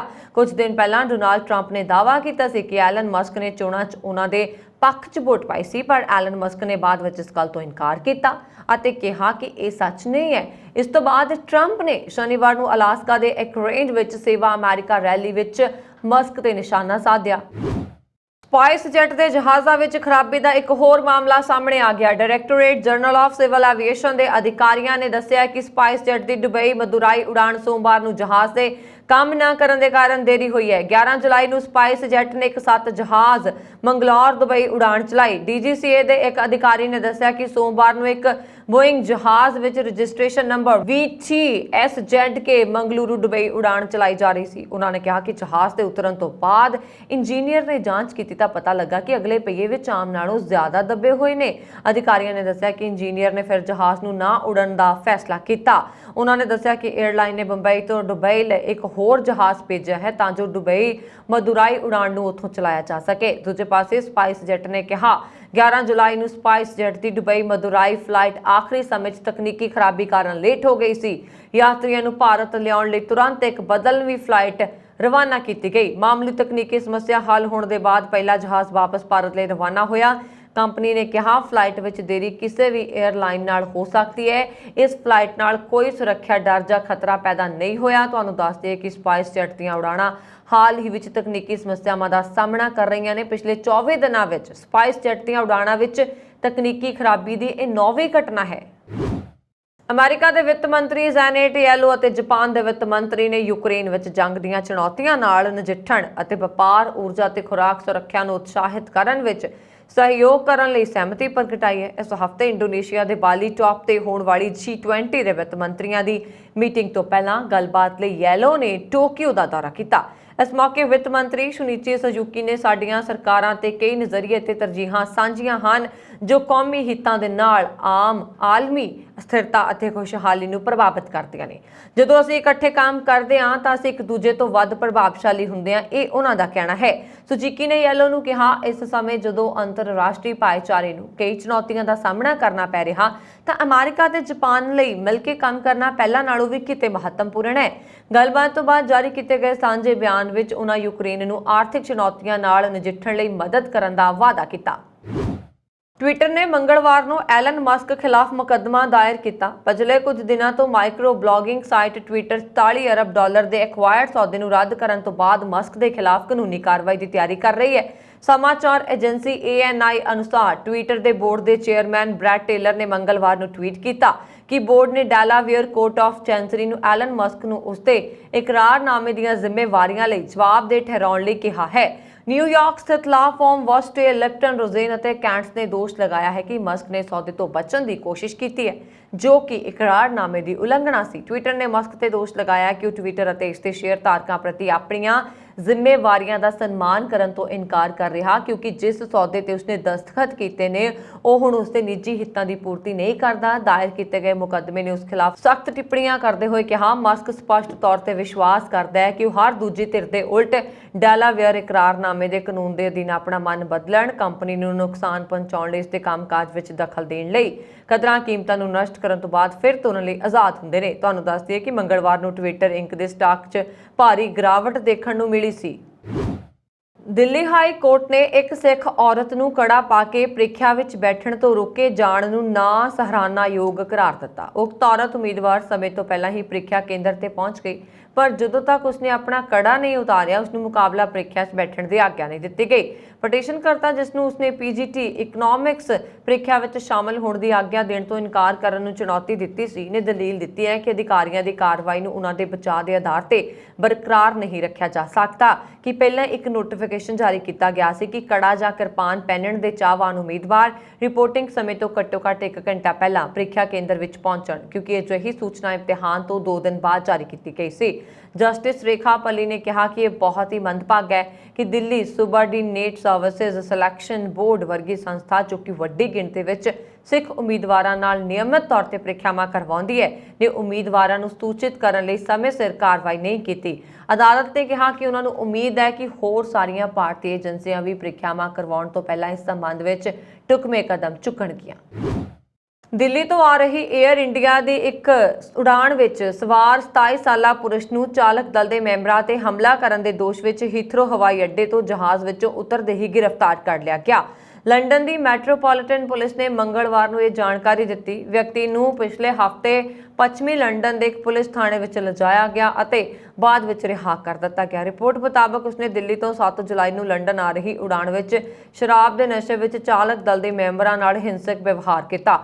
ਪੁਲਿਸ ਨੇ ਇੱਕ ਬਿਆਨ ਵਿੱਚ ਕਿਹਾ ਕਿ ਚਾਲਕ ਦਲ ਦੇ ਇੱਕ ਮੈਂਬਰ ਨੇ ਸ਼ਿਕਾਇਤ ਕੀਤੀ ਸੀ ਕਿ ਉਹਨਾਂ ਤੇ ਹਮਲਾ ਕੀਤਾ ਗਿਆ। ਹਮਲਾ ਕਰਨ ਦੇ ਸ਼ੱਕ ਵਿੱਚ 27 ਸਾਲਾ ਇੱਕ ਵਿਅਕਤੀ ਨੂੰ ਗ੍ਰਿਫਤਾਰ ਕੀਤਾ ਗਿਆ। ਉਸ ਨੂੰ ਪੱਛਮੀ ਲੰਡਨ ਦੇ ਇੱਕ ਪੁਲਿਸ ਥਾਣੇ ਲਿਜਾਇਆ ਗਿਆ ਤੇ ਬਾਅਦ ਵਿੱਚ ਰਿਹਾ ਕਰ ਦਿੱਤਾ ਗਿਆ। ਉਸ ਦੇ ਵਿਰੁੱਧ ਜਾਂਚ ਜਾਰੀ ਹੈ। ਇਸ ਮਾਮਲੇ ਤੇ 에ਅਰ ਇੰਡੀਆ ਨੇ ਅਜੇ ਤੱਕ ਕੋਈ ਟਿੱਪਣੀ ਨਹੀਂ ਕੀਤੀ ਹੈ। ਅਮਰੀਕੀ ਸੁਪਰਸਟਾਰ ਕਿਮ ਕਾਰਦਰਸ਼ੀਆ ਹਮੇਸ਼ਾ ਆਪਣੀ ਸ਼ਾਨਦਾਰ ਫਿਗਰ ਅਤੇ ਲੁੱਕ ਨੂੰ ਲੈ ਕੇ ਸੁਰਖੀਆਂ 'ਚ ਰਹਿੰਦੀ ਹੈ। ਲੱਖਾਂ ਲੋਕ ਉਸ ਨੂੰ ਫੋਲੋ ਕਰਦੇ ਨੇ ਤੇ ਉਸ ਵਰਗਾ ਦਿਸਣਾ ਚਾਹੁੰਦੇ ਨੇ। ਲੋਕ ਇਹ ਪਤਾ ਨਹੀਂ ਕੀ ਕਰਦੇ ਨੇ। ਇਸੇ ਤਰ੍ਹਾਂ ਵਰਸਾਚੇ ਦੀ ਮਾਡਲ ਜੈਨਫਿਰ ਨੇ ਖੁਦ ਨੂੰ ਕਿਮ ਕਾਰਦਰਸ਼ੀਆ ਵਰਗੀ ਲੁੱਕ ਦੇਣ ਲਈ ਕਰੋੜਾਂ ਰੁਪਏ ਦੀ ਸਰਜਰੀ ਕਰਾ ਦਿੱਤੀ, ਪਰ ਜਦੋਂ ਉਸਨੇ ਆਪਣੀ ਪਛਾਣ ਗਵਾਚਣ ਲੱਗੀ ਤਾਂ ਉਸਨੂੰ ਆਪਣੇ ਕੀਤੇ ਤੇ ਅਫਸੋਸ ਹੋਣ ਲੱਗ ਗਿਆ। ਉਸਨੇ ਆਪਣੀ ਪੁਰਾਣੀ ਲੁੱਕ ਵਿੱਚ ਵਾਪਸ ਅਪਣਾਉਣ ਲਈ ਸਰਜਰੀ ਕਰਵਾਈ ਅਤੇ ਹੁਣ ਉਸਦਾ ਹਾਲ ਅਜਿਹਾ ਹੋ ਗਿਆ ਹੈ ਕਿ ਉਸਨੂੰ ਪਛਾਣਨਾ ਵੀ ਮੁਸ਼ਕਿਲ ਹੋ ਰਿਹਾ। ਨਿਊਯਾਰਕ ਦੀਆਂ ਮੀਡੀਆ ਰਿਪੋਰਟਾਂ ਮੁਤਾਬਕ 29 ਸਾਲਾ ਮਾਡਲ ਨੇ ਅਮਰੀਕੀ ਸੈਲੀਬ੍ਰਿਟੀ ਕਿਮ ਕਾਰਦਰਸ਼ੀਆ ਦੀ ਨਕਲ ਕਰਨ ਦੀ ਕੋਸ਼ਿਸ਼ ਵਿੱਚ 12 ਸਾਲਾਂ 'ਚ ਕਰੀਬ 40 ਕਾਸਮੈਟਿਕ ਆਪਰੇਸ਼ਨ ਕਰਵਾਏ ਨੇ, ਪਰ ਅਖੀਰ ਉਸਨੇ ਮਹਿਸੂਸ ਕੀਤਾ ਕਿ ਉਸਨੂੰ ਸਿਰਫ ਇਸ ਲਈ ਪਛਾਣਿਆ ਜਾ ਰਿਹਾ ਸੀ ਕਿਉਂਕਿ ਉਹ ਇੱਕਦਮ ਕਾਰਦਰਸ਼ੀਆ ਵਰਗੀ ਦਿਸਦੀ ਸੀ। ਇਸ ਤੋਂ ਬਾਅਦ ਉਸਨੇ ਡੀ ਟ੍ਰਾਂਸਫਰਮੇਸ਼ਨ ਕਰਵਾਉਣ ਦਾ ਫੈਸਲਾ ਕੀਤਾ। ਪੈਂਪਲੋਨਾ ਜਦੋਂ 17 ਸਾਲ ਦੀ ਸੀ ਤਾਂ ਉਸਦੀ ਪਹਿਲੀ ਸਰਜਰੀ ਹੋਈ। ਕਿਮ ਕਾਰਦਰਸ਼ੀਆ ਉਸ ਵੇਲੇ ਅਮਰੀਕਾ ਦੀ ਮਸ਼ਹੂਰ ਸਟਾਰ ਸੀ। ਅਜਿਹੇ 'ਚ ਉਸਨੇ ਉਸ ਵਾਂਗ ਦਿਸਣ ਲਈ ਸਰਜਰੀ ਕਰਵਾਈ। ਹਾਲਾਂਕਿ ਪਹਿਲੇ ਆਪਰੇਸ਼ਨ ਵਿੱਚ ਉਸਦਾ ਲੁੱਕ ਕਿਮ ਵਰਗਾ ਨਹੀਂ ਹੋਇਆ। ਇਸ ਤੋਂ ਬਾਅਦ ਹੌਲੀ-ਹੌਲੀ 40 ਸਰਜਰੀਆਂ ਕਰਵਾਈਆਂ, ਜਿਸ ਵਿੱਚ ਕਮਰ ਟ੍ਰਾਂਸਪਲਾਂਟ, ਲਿਪ ਫਿਲਰ, ਚਰਬੀ ਹਟਾਉਣਾ, 3 ਰਾਈਨੋਪਲਾਸਟੀ ਅਤੇ 8 ਆਪਰੇਸ਼ਨ ਸ਼ਾਮਲ ਨੇ। ਕਿਮ ਕਾਰਦਰਸ਼ੀਆ ਵਰਗੀ ਲੁੱਕ ਕਰਕੇ ਉਸਨੇ ਜਲਦੀ ਹੀ ਲੋਕਾਂ ਦਾ ਧਿਆਨ ਖਿੱਚ ਲਿਆ ਤੇ ਇੰਸਟਾਗ੍ਰਾਮ ਤੇ ਉਸਦੇ 10 ਲੱਖ ਤੋਂ ਵੱਧ ਫਾਲੋਅਰਸ ਵੀ ਨੇ। ਪਰ ਉਸਨੇ ਹਾਲ ਹੀ ਵਿੱਚ ਖੁਲਾਸਾ ਕੀਤਾ ਕਿ ਮੈਨੂੰ ਪਤਾ ਲੱਗਾ ਹੈ ਕਿ ਮੇਰੀ ਸਰਜਰੀ ਦੀ ਆਦੀ ਸੀ ਅਤੇ ਮੈਂ ਖੁਸ਼ ਨਹੀਂ ਸੀ। ਮੈਂ ਆਪਣੇ ਚਿਹਰੇ ਤੇ ਫਿਲਰ ਲਗਾ ਰਹੀ ਸੀ। ਪੈਂਪਲੋਨਾ ਨੇ ਕਿਹਾ ਕਿ ਇਹ ਮਹਿਸੂਸ ਕਰਨ ਤੋਂ ਪਹਿਲਾਂ ਉਹ ਸਾਲਾਂ ਤੱਕ ਪਰੇਸ਼ਾਨ ਸੀ। ਹੁਣ ਉਹ ਆਪਣੇ ਕੁਦਰਤੀ ਰੂਪ ਵਿੱਚ ਵਾਪਸ ਜਾਣਾ ਚਾਹੁੰਦੀ ਹੈ। ਜਦੋਂ ਉਸਨੂੰ ਆਪਣੀ ਲੁੱਕ ਨੂੰ ਲੈ ਕੇ ਪਰੇਸ਼ਾਨੀ ਹੋਣ ਲੱਗੀ ਤਾਂ ਉਸਨੂੰ ਇਸਤਾਂਬੁਲ ਵਿੱਚ ਇੱਕ ਡਾਕਟਰ ਲੱਭਿਆ ਜਿਸ ਨੇ ਦਾਅਵਾ ਕੀਤਾ ਕਿ ਉਸਨੂੰ ਆਪਣੀ ਪਹਿਲੀ ਲੁੱਕ ਵਾਂਗ ਬਣਾ ਦੇਗਾ। ਪੰਜਾਬ ਦੇ ਵਿਗਿਆਨ, ਟੈਕਨੋਲੋਜੀ ਅਤੇ ਵਾਤਾਵਰਣ ਮੰਤਰੀ ਗੁਰਮੀਤ ਸਿੰਘ ਮੀਤ ਹੇਅਰ ਨੇ ਮੰਗਲਵਾਰ ਨੂੰ ਬੁੱਢਾ ਦਰਿਆ ਦੇ ਪੁਨਰ ਸੁਰਜੀਤ ਪ੍ਰੋਜੈਕਟ ਦੀ ਪ੍ਰਗਤੀ ਦਾ ਜਾਇਜ਼ਾ ਲੈਣ ਤੋਂ ਇਲਾਵਾ Nagar Nigam, sewerage board, PPCB ਅਤੇ ਹੋਰ ਵਿਭਾਗਾਂ ਦੇ ਅਧਿਕਾਰੀਆਂ ਨੂੰ ਬੁੱਢਾ ਦਰਿਆ ਨੂੰ ਸਾਫ਼ ਕਰਨ ਲਈ ਕੀਤੇ ਗਏ ਸਾਰੇ ਕੰਮਾਂ ਦੀ ਰਫ਼ਤਾਰ ਵਿੱਚ ਤੇਜ਼ੀ ਲਿਆਉਣ ਦੇ ਨਿਰਦੇਸ਼ ਦਿੱਤੇ ਨੇ। ਜਮਾਲਪੁਰ ਟ੍ਰੀਟਮੈਂਟ ਪਲਾਂਟ ਵਿਖੇ ਹੋਈ ਮੀਟਿੰਗ ਦੀ ਪ੍ਰਧਾਨਗੀ ਕਰਦਿਆਂ ਗੁਰਮੀਤ ਸਿੰਘ ਮੀਤ ਹੇਅਰ ਨੇ ਬੁੱਢਾ ਦਰਿਆ ਦੀ ਸਫਾਈ ਨੂੰ ਪੰਜਾਬ ਸਰਕਾਰ ਦੀ ਸਭ ਤੋਂ ਵੱਡੀ ਤਰਜੀਹ ਕਰਾਰ ਦਿੰਦਿਆਂ ਕਿਹਾ ਕਿ ਉਹ ਇਸ ਪ੍ਰੋਜੈਕਟ ਦੀ ਨਿਯਮਿਤ ਤੌਰ ਤੇ ਸਮੀਖਿਆ ਕਰਨਗੇ ਤਾਂ ਜੋ ਇਸ ਕੰਮ ਨੂੰ ਸਮੇਂ ਸਿਰ ਮੁਕੰਮਲ ਕਰਨ ਨੂੰ ਯਕੀਨੀ ਬਣਾਇਆ ਜਾ ਸਕੇ। ਉਹਨਾਂ ਨੇ ਕਿਹਾ ਕਿ ਬੁੱਢਾ ਦਰਿਆ ਦੇ ਪੁਨਰ ਸੁਰਜੀਤ ਪ੍ਰੋਜੈਕਟ ਨੂੰ ਪਹਿਲ ਦੇ ਆਧਾਰ ਤੇ ਕਿਸੇ ਵੀ ਤਰ੍ਹਾਂ ਦਾ ਸਮਝੌਤਾ ਨਹੀਂ ਕੀਤਾ ਜਾਏਗਾ ਤੇ ਜਮਾਲਪੁਰ ਵਿਖੇ 225 MLD ਸੀਵਰੇਜ ਟ੍ਰੀਟਮੈਂਟ ਪਲਾਂਟ ਦਾ ਕੰਮ ਇਸ ਸਾਲ ਦਸੰਬਰ ਤੱਕ ਮੁਕੰਮਲ ਕਰਨ ਲਈ ਅਧਿਕਾਰੀਆਂ ਨੂੰ ਹਦਾਇਤ ਕੀਤੀ ਹੈ। ਮਾਨਸਾ ਦੇ ਵਿਧਾਇਕ ਡਾਕਟਰ ਵਿਜੇ ਸਿੰਗਲਾ ਵੱਲੋਂ ਜ਼ਮਾਨਤ ਤੇ ਆਉਣ ਤੋਂ ਬਾਅਦ ਪਾਰਟੀ ਦਫ਼ਤਰ ਵਿਖੇ ਇਲਾਕੇ ਦੇ 5 ਸਰਪੰਚਾਂ ਦੇ ਨਾਲ ਪਾਰਟੀ ਵਰਕਰਾਂ ਨੂੰ ਸੰਬੋਧਨ ਕਰਦਿਆਂ ਉਹਨਾਂ ਨੇ ਕਿਹਾ ਕਿ ਆਮ ਆਦਮੀ ਪਾਰਟੀ ਨੇ ਉਹਨਾਂ ਨੂੰ ਹਰ ਤਰ੍ਹਾਂ ਦਾ ਸਨਮਾਨ ਦਿੱਤਾ ਹੈ ਤੇ ਉਹ ਪਾਰਟੀ ਦੇ ਵਫਾਦਾਰ ਸਿਪਾਹੀ ਨੇ, ਸੀਤੇ ਰਹਿਣਗੇ। ਉਹਨਾਂ ਨੇ ਕਿਹਾ ਕਿਸੇ ਤੋਂ ਕੋਈ ਪੈਸਾ ਨਹੀਂ ਮੰਗਿਆ ਅਤੇ ਉਹ ਇਹਨਾਂ ਦੇਸ਼ਾਂ 'ਚੋਂ ਪਾਕ ਸਾਫ਼ ਹੋ ਕੇ ਦੋਸ਼ ਰਹਿਤ ਹੋਣਗੇ। ਉਹਨਾਂ ਨੇ ਕਿਹਾ ਕਿ ਉਹਨਾਂ ਨੂੰ ਪਾਰਟੀ ਤੇ ਪੂਰਾ ਭਰੋਸਾ ਹੈ ਤੇ ਜਲਦੀ ਹੀ ਇਨਸਾਫ ਮਿਲੇਗਾ। ਉਹਨਾਂ ਨੇ ਕਿਹਾ ਕਿ ਮਾਨਸਾ ਹਲਕੇ ਦੇ ਵਿਕਾਸ ਕੰਮ ਪਹਿਲਾਂ ਦੀ ਤਰ੍ਹਾਂ ਜਾਰੀ ਰਹਿਣਗੇ ਤੇ ਮਾਨਸਾ ਹਲਕੇ ਦੀਆਂ ਸਮੱਸਿਆਵਾਂ ਨੂੰ ਹੱਲ ਕਰਨ ਲਈ ਉਹ ਤਤਪਰ ਰਹਿਣਗੇ। ਇਸ ਮੌਕੇ ਵੱਡੀ ਗਿਣਤੀ ਵਿੱਚ ਉਹਨਾਂ ਦੇ ਸਮਰਥਕ ਅਤੇ ਪਾਰਟੀ ਵਰਕਰ ਹਾਜ਼ਰ ਰਹੇ। ontario ਦੇ 2 ਸ਼ਹਿਰਾਂ ਬਰੈਂਪਟਨ ਤੇ ਮਿਸੀਸਾਗਾ ਵਿੱਚ ਕਾਰ ਚੋਰਾਂ ਨੇ ਪੁਲਿਸ ਦੇ ਨੱਕ ਵਿੱਚ ਦਮ ਕਰ ਦਿੱਤਾ ਹੈ। ਨਿਤ ਦਿਨ ਕਈ ਗੱਡੀਆਂ ਚੋਰੀ ਹੋ ਰਹੀਆਂ ਨੇ। ontario ਮਿਸੀਸਾਗਾ ਪ੍ਰੋਵਿੰਸ਼ੀਅਲ ਪੁਲਿਸ ਦੇ ਵੱਡੀ ਸਫਲਤਾ ਹੱਥ ਲੱਗੀ ਹੈ। ਪੁਲਿਸ ਨੇ ਇੱਕ ਟਰੱਕ ਫੜ ਲਿਆ ਜਿਸ ਵਿੱਚ ਚੋਰੀ ਦੀਆਂ 2 ਲਗਜ਼ਰੀ ਕਾਰਾਂ ਬਰਾਮਦ ਹੋਈਆਂ। ਦੱਸ ਦਈਏ ਕਿ ਬਰੈਂਪਟਨ ਤੇ ਮਿਸੀਸਾਗਾ ਵਿੱਚ ਕਾਰਾਂ ਚੋਰਾਂ ਦੇ ਹੌਸਲੇ ਦਿਨੋ-ਦਿਨ ਵੱਧ ਰਹੇ ਨੇ। ਇਸ ਦੇ ਚੱਲਦਿਆਂ ਪਿਛਲੇ 1 ਮਹੀਨੇ ਵਿੱਚ ਇਹਨਾਂ ਦੋਵਾਂ ਸ਼ਹਿਰਾਂ ਵਿੱਚੋਂ 335 ਕਾਰਾਂ ਚੋਰੀ ਹੋਈਆਂ। 7 ਜੂਨ ਤੋਂ 6 ਜੁਲਾਈ ਤੱਕ ਹੋਈ ਇਸ ਵਾਰਦਾਤ ਦੌਰਾਨ 212 ਕਾਰਾਂ ਇਕੱਲੇ ਮਿਸੀਸਾਗਾ ਵਿੱਚ ਚੋਰੀ ਹੋਈਆਂ ਜਦਕਿ 143 ਕਾਰਾਂ ਚੋਰ ਬਰੈਂਪਟਨ ਵਿੱਚੋਂ ਲੈ ਕੇ ਫਰਾਰ ਹੋ ਗਏ। ਇਨ੍ਹਾਂ ਅੰਕੜਿਆਂ ਅਨੁਸਾਰ ਪੀਲ ਰੀਜਨ ਵਿੱਚ ਔਸਤਨ ਹਰ ਰੋਜ਼ 11 ਗੱਡੀਆਂ ਚੋਰੀ ਹੋਣ ਦੀਆਂ ਘਟਨਾਵਾਂ ਵਾਪਰੀਆਂ। ਚੋਰੀ ਦੀਆਂ ਤਾਜ਼ਾ ਇਨ੍ਹਾਂ ਘਟਨਾਵਾਂ ਵਿੱਚ ਚੋਰਾਂ ਨੇ ਮਹਿੰਗੀਆਂ ਗੱਡੀਆਂ ਨੂੰ ਨਿਸ਼ਾਨਾ ਬਣਾਇਆ। ਇਹ ਸਨ ਹੁਣ ਤੱਕ ਦੀਆਂ ਖਬਰਾਂ। ਮੈਨੂੰ ਵਰੁਣ ਕੌਰ ਮਾਨ ਨੂੰ ਦਿਓ ਆਗਿਆ। ਹੋਰ ਖਬਰਾਂ ਦੇ ਲਈ ਸਾਡਾ YouTube channel Punjab daily USA TV ਜ਼ਰੂਰ ਸਬਸਕ੍ਰਾਈਬ ਕਰੋ ਜੀ। ਸਤਿ ਸ਼੍ਰੀ ਅਕਾਲ।